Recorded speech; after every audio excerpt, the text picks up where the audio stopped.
sada, ovdje dole ću vam pokazati kako ću dnevno raditi jedan odličan stane maksimum. u želju kod kuće, jel možeš nam odeti te dalje?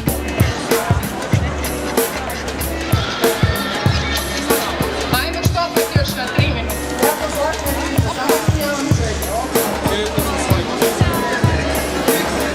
Možete probati nešto? Što osjetiti, pustiti znava. Neće se veljesti, da? Tu ćemo to samo poslagati.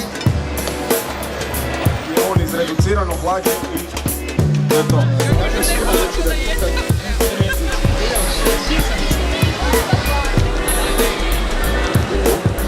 Preuzmemo miješanje.